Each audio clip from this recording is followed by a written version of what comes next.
Halo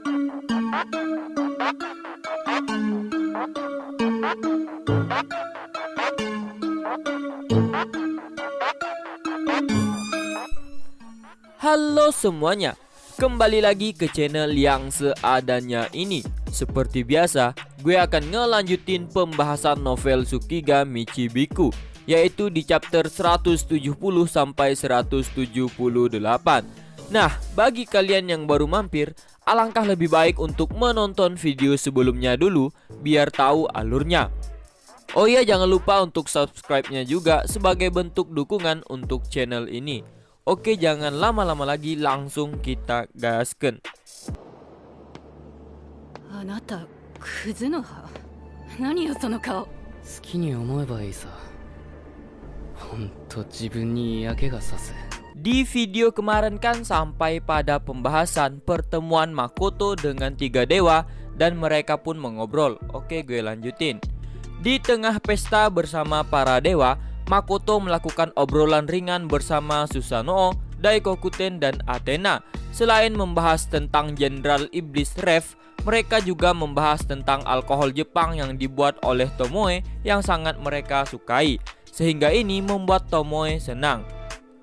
Makoto tidak pernah mengharapkan apapun dari Athena atau Susanoo dan Daikokuten, karena mereka telah banyak membantunya. Tapi mereka masih membahas hadiah untuk Makoto. Walaupun begitu, baik Susanoo maupun Daikokuten tidak menyebutkan detail apapun tentang sifat hadiah itu. Secara keseluruhan, pesta malam itu berjalan cukup lancar dan berlanjut hingga pagi. Keesokan harinya, Makoto mempertanyakan dirinya sendiri.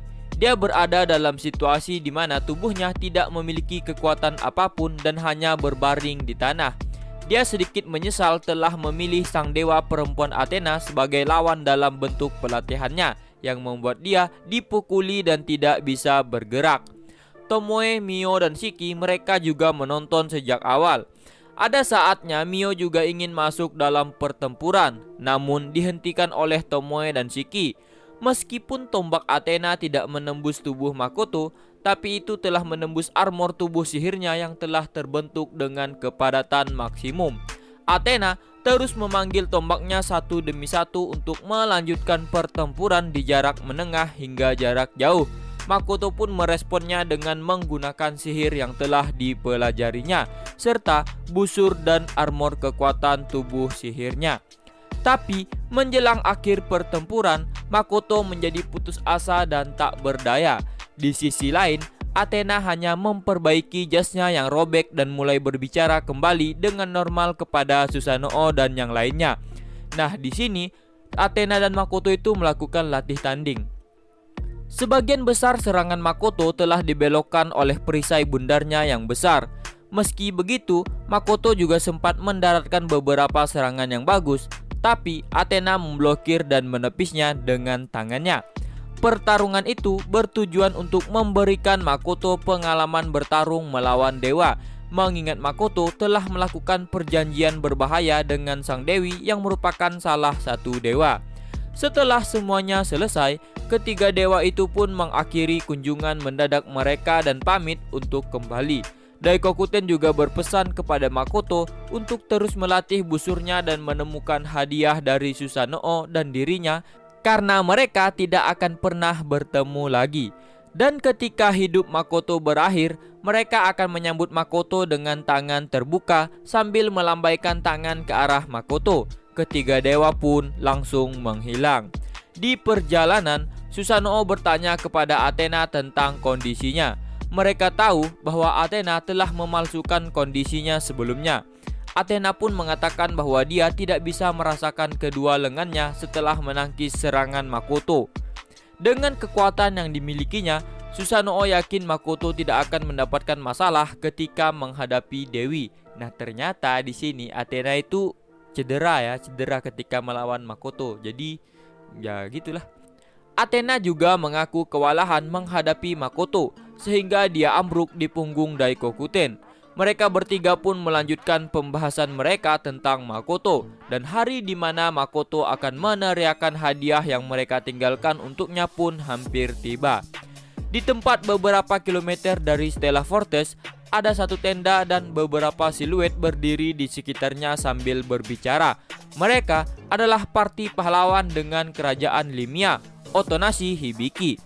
Dia dikelilingi oleh anggota partinya serta beberapa kesatria. Lalu Hibiki berbalik menghadap seorang gadis kecil. Dia adalah Chia, pendeta wanita Laurel yang bepergian bersama Hibiki. Dia membuat ekspresi rumit yang sama seperti Hibiki. Hibiki pun mengajaknya kembali ke tenda sebelum dingin. Mereka akan kembali ke Asuta lalu bersiap untuk pergi ke selatan. Setelah ibu kota kerajaan diserbu, Makoto dan Shiki yang menyamar menitipkan pesan kepadanya untuk membawa Chia pulang. Jadi Hibiki berniat untuk mematuhinya dan singgah di Rosegard dalam perjalanannya. Karena perusahaan Kuzunoha yang diakui oleh sang raja dan pangeran Joshua juga ada di sana. Dia ingin tahu apakah Mio dan orang yang bernama Makoto yang belum pernah ditemuinya juga ada di sana. Dia punya firasat bahwa Larva itu adalah nama samaran Shiki ya. Dan orang kulit putih yang sebenarnya adalah Makoto ada hubungannya dengan perusahaan Kuzunoha. Karena berkat mereka, dia lolos dari kematian di ibu kota kerajaan Asuta. Dia tidak bisa melupakan dua orang konyol yang dengan mudah melampaui kekuatannya. Dia merasa kekuatan mereka mirip dengan kompi Kuzunoha yang dia lihat di kota Shige. Musim dingin pun datang. Di Benteng Iblis, kota yang sangat berbeda dengan kota tempat tinggal manusia, itu adalah kota yang dibangun di sekitar kastil yang saat itu telah dipenuhi dengan keheningan total. Percakapan antara raja dan pembantu dekatnya pun berlanjut di salah satu kamar kastil. Di sana, Raja Iblis memerintahkan Rona untuk melanjutkan penyelidikan tentang serangan yang dilakukan oleh pasukan misterius ke Stella Fort. Rona juga melaporkan bahwa Makoto telah setuju untuk melakukan pertemuan dengannya. Mendengar itu, Sari yang merupakan salah satu anak Raja Iblis pun bereaksi. Dia juga ingin bertemu dengan Makoto karena dia tertarik dengan perusahaan Kuzunoha yang unik. Sari adalah anak bungsu di antara mereka. Dia memang kurang memiliki keterampilan manajemen dan diplomasi jika dibandingkan dengan kandidat lainnya, tetapi dia unggul dalam menangani informasi. Setelah pertemuan berakhir, Sari dan Rona pun berjalan bersama sambil membicarakan tentang Makoto dan perusahaannya. Sari berniat untuk memanfaatkannya untuk masa depan ras iblis. Salah orang kau bos mau memanfaatkan Makoto. Dengan ini, pertemuan antara perusahaan Kuzunoha dan iblis pun semakin dekat. Dan perlahan tapi pasti, langkah para pahlawan dan iblis pun mendekati kombi Kuzunoha. Puncak musim dingin mulai mendekati kota Akademi Rosegard. Beberapa bulan pun telah berlalu sejak insiden mutan yang terjadi selama festival sekolah tahunan. Itu adalah tragedi di mana ada banyak korban serta mengakibatkan kerusakan yang signifikan.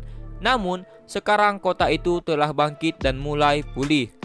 Dengan bantuan sihir, semua perbaikan pun dapat dilakukan dengan cepat. Perusahaan Kuzunoha memutuskan untuk mencoba memperluas bisnis mereka ke pinggiran kota. Karena tragedi itu, banyak toko yang pindah sehingga lahan mereka tersedia untuk dibeli. Makoto pun membuka toko yang lebih luas di sana dengan bantuan para siswanya yang bekerja sebagai pegawai paruh waktu di sana. Pembukaan toko yang dekat dengan akademi itu pun berjalan dengan lancar. Saat Makoto berjalan meninggalkan toko tempatnya makan, tiba-tiba cahaya terang dari jalan yang cerah menyilaukannya. Lalu, seseorang memanggilnya. Orang misterius itu menanyakan lokasi perusahaan Kuzunoha kepadanya, dan Makoto pun menunjukkan arahnya. Saat dia berbalik ke arah orang yang memanggilnya untuk memberi mereka petunjuk, Makoto pun membeku karena orang itu adalah Hibikinya. Karena orang itu adalah Hibiki, seseorang yang membuatnya tertarik. Meskipun hubungan mereka hanyalah kenalan biasa, namun orang itu masih mengenal Makoto. Makoto masih tidak percaya Hibiki ada di dunia itu. Otonashi Hibiki adalah seorang ketua OSIS di dunianya sebelumnya. Begitulah Makoto mengenalnya. Makoto tidak pernah membayangkan dia akan bertemu dengan Hibiki secara kebetulan, karena Hibiki hanya mengenalnya sebagai Misumi Makoto. Makoto pun memutuskan untuk memperkenalkan dirinya sebagai Raido. Kepala perusahaan Kuzunoha mengetahui hal itu, Hibiki sangat terkejut. Lalu dia pun menanyakan peran yang diberikan Dewi kepadanya. Seperti yang Hibiki ketahui, hanya ada 2 pahlawan yang dipanggil oleh Dewi, dan Makoto menjelaskan bahwa dia hanya kepala perusahaan Kuzunoha, bukan pahlawan ketiga. Karena Hibiki ada urusan dengan Kuzunoha, Makoto pun segera mengundangnya menuju perusahaannya. Di ruang tamu perusahaan, Hibiki menjelaskan mengapa dia datang ke kota akademi dengan tergesa-gesa saat menuju Laurel. Itu karena pengrajin dari perusahaan Kuzunoha, dia berencana untuk memperbaiki senjatanya di sana. Dia menjelaskan bahwa senjatanya adalah senjata khusus yang dibuat oleh Beren untuknya. Setelah mengkonfirmasi, Makoto pun mengambil pedang yang dibungkus kain itu dan menyerahkannya kepada Elwa yang datang. Saat Elwa memeriksa pedangnya, Makoto memberitahu melalui transmisi pikiran bahwa itu adalah pedang buatan Beren dan menyuruhnya untuk membawanya ke Asora untuk ditunjukkan kepada Beren. Setelah itu, mereka pun melanjutkan percakapan panjang mereka tentang Jepang dan mengingat kampung halaman mereka. Lalu, Hibiki pun pindah tempat duduk di sebelah Makoto. Mereka pun terus mengobrol, hingga pada perbincangan kalau di kerajaan Limia ada seruan demokrasi yang terdengar oleh Makoto dan lain-lain. Orang-orang menyuarakan ketidaksetujuan mereka pada gagasan bahwa bangsawan diperlakukan sebagai superior. Lalu, Hibiki memberitahu Makoto kalau mereka telah mengumpulkan pengikut dan perlahan-lahan membuat rencana.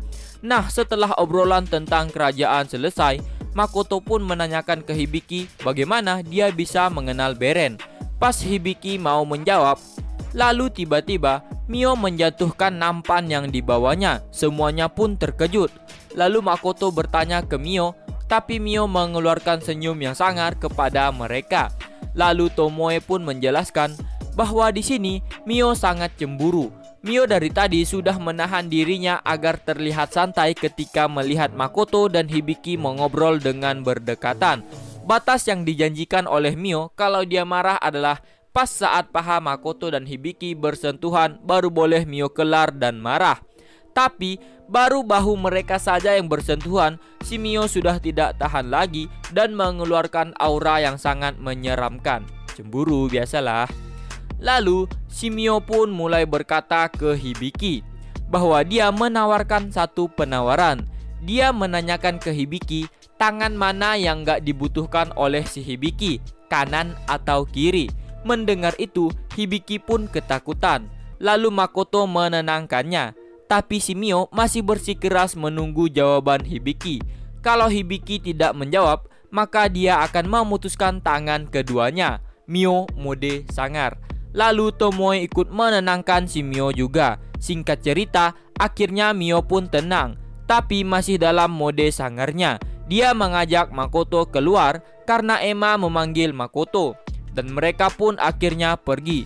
Setelah mereka pergi, Makoto meminta Tomoe untuk menemani si Hibiki. Lalu Tomoe dan Hibiki pun mengobrol tentang semua kejadian yang ada di akademi. Mereka juga membahas kejadian yang terjadi pada Ilumgan. Di sini, Hibiki sebenarnya sudah sedikit akrab dengan si Ilumgan.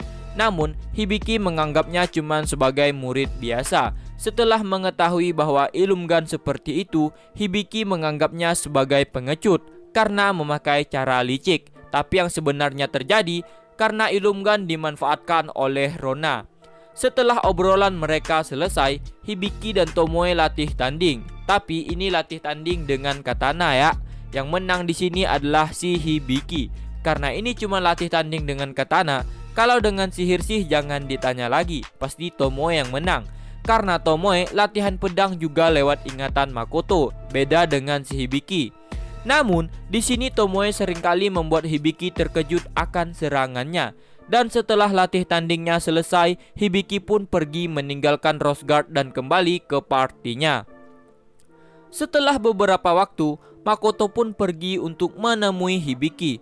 Namun dia dihadang oleh orang pakai baju besi warna hitam. Orang itu berniat menghentikan Makoto untuk bertemu dengan Hibiki. Makoto pun terus mengobrol dengan orang itu sehingga orang itu memperkenalkan dirinya. Dia adalah Ilumgan. Makoto di sini bingung karena dikiranya si Ilumgan udah mati ditusuk oleh Abelia. Lalu setelah memperkenalkan dirinya, Ilumgan terus menghentikan Makoto untuk bertemu dengan party Hibiki. Lalu Ilumgan mau menyerang Makoto. Di sini Makoto sikapnya santuy ya. Lalu Makoto pun dengan cepat meraih tangan Ilumgan. Melihat itu, Ilumgan pun takut dan mau kabur. Namun pas saat dia mau kabur, tiba-tiba kakinya tersandung. Dia menabrak penghalang yang udah Makoto buat.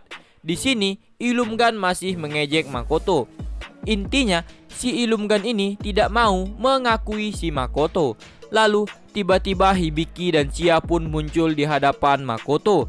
Mereka memasang ekspresi wajah marah ke Makoto karena ternyata si Ilumgan itu mati dibunuh oleh Makoto tepat di depan matanya. Kenapa Makoto membunuhnya? Karena di sini Ilumgan itu adalah seorang mutan atau monster, bukan lagi Ilumgan dalam bentuk manusia, tapi bentuknya sudah menjadi monster. Ada lubang juga di tubuhnya. Itu akibat ditusuk oleh Abelia ketika bertarung di akademi kemarin. Hibiki dan Sia pun terus melototi si Makoto. Namun ternyata itu hanyalah mimpi si Makoto. Tapi gue di sini belum tahu juga ya itu mimpi Makoto atau bukan. Karena di novelnya itu dijelaskan kalau itu hanyalah mimpi. Tapi di sini kejadiannya sangat real sehingga membuat Makoto bingung itu mimpi atau bukan. Karena di sini Makoto langsung bangun dari tidurnya setelah dipelototi oleh Hibiki dan Sia. Nah intinya begitu deh. Setelah terbangun, Makoto pun pergi berlatih dengan panahnya. Di sana juga ada Ruth yang memperhatikannya. Mereka pun mengobrol tentang kejadian Sophia dan Lancer. Setelah mengobrol panjang lebar, Ruth pun menanyakan apakah Makoto ingin pergi lebih jauh ke utara, tepatnya tempat ras iblis. Lalu Makoto pun mengiyakannya. Di sini Ruth pun menyuruh Makoto untuk datang ke guild karena dia ingin menunjukkan telur. Di video kemarin udah gue jelasin tentang telur itu ya. Lalu Makoto pun mengangguk. Lalu mereka pun pergi ke guild. Dalam perjalanannya, Ruth memperingatkan Makoto untuk berhati-hati dengan Tomoki. Makoto pun heran kenapa? Karena Tomoki sangat jatuh cinta dengan Tomoe. Makoto pun akan selalu waspada terhadap Tomoki. Nah di sini sebenarnya gue pengen langsung loncat aja ke cerita di mana Tomoki menjadi badut depan Makoto. Udah gatal banget lidah gue mau bahas itu. Tapi jangan deh, nanti ajalah selesaikan alurnya dulu. Singkat cerita, mereka pun sampai ke guild dan Makoto pun diberi telur oleh Ruth. Nah setelah itu Makoto pun pergi. Pagi harinya, Makoto langsung pergi menuju kekaisaran Gritonia. Ia pergi bersama Tomoe dan Shiki. Mereka menuju ke kota Robin. Gritonia adalah wilayah yang sangat dingin sehingga saljunya aja bisa mencapai beberapa meter. Makoto telah menantikan sebuah kota metropolis negara salju di dunia fantasi seperti ilusi. Namun kenyataannya itu tidak ada. Karena apa yang dilihatnya hanyalah sebuah kota besar biasa. Meskipun sekelilingnya berwarna putih cerah karena salju, bagian dalam kota tetap terlihat normal seperti Rosgard. Itu sangat berbeda dari apa yang diharapkannya. Ibu kota kekaisaran memiliki bentuk lingkaran dengan 3 dinding luar yang membatasi lingkar tengah dan luar. Di bagian paling tengah ada sebuah kastil tempat kaisar berada. Orang-orang yang tinggal di ibu kota kekaisaran ditempatkan dalam kelas sosial yang dibatasi tembok yang merupakan representasi dari perbedaan antara orang-orang yang tinggal di sana. Perbedaan yang jelas terlihat di klasemen antara manusia dan iblis. Tujuan kunjungan 2 hari Makoto ke sana adalah untuk membawa telur Lancer ke naga superior bernama Gron. Jadi, dia tidak punya waktu untuk berkeliling memeriksa kota, sehingga dia menugaskan Shiki untuk melakukannya. Setelah sampai di kastil, pemandu menempatkan Makoto di ruang berbeda untuk menunggu, sedangkan Shiki dan Tomoe dibimbing masuk ke kastil. Saat menunggu di sofa sambil minum teh, Makoto merasakan kehadiran 5 orang. Tidak lama setelah itu, pintu pun terbuka dan mereka berlima pun memasuki ruangan. Putri Lily menyapa Makoto terlebih dahulu, yang dibalas Makoto dengan memuji kota yang baru didatanginya itu. Mendengar itu, Putri Lily pun mengungkapkan keinginannya agar Makoto mempertimbangkan untuk membuat toko di negara itu. Kemudian, Lily pun memperkenalkan orang yang berdiri tegap di sampingnya. Dia adalah Iwahashi Tomoki. Saat mereka salaman, Tomoki menatap Makoto dengan serius. Setelah itu, Tomoki pun mengatakan bahwa Makoto adalah orang Jepang dan nama Raido adalah nama palsu yang Makoto gunakan. Ketika Tomoki akan menanyakan nama asli Makoto, Putri Lily pun langsung berbalik ke arah Tomoki dan menanyakan maksudnya. Tomoki pun menjelaskan bahwa Makoto adalah orang Jepang, seseorang dari dunia lain yang berasal dari negara yang sama dengannya. Karena Tomoki belum mendengar tentang pahlawan ketiga dari Dewi dan tentang Makoto, dia pun langsung menanyakan nama aslinya kepada Makoto. Makoto pun langsung memperkenalkan dirinya sebagai Misumi Makoto yang datang ke dunia itu pada saat tahun kedua sekolah menengah atas dan 2 tahun lebih tinggi dari Tomoki. Tomoki pun sadar bahwa Makoto adalah siswa dari sekolah Nakatsuhara. Tomoki pun sadar bahwa Makoto adalah siswa dari sekolah Nakatsuhara yang sama dengan Hibiki.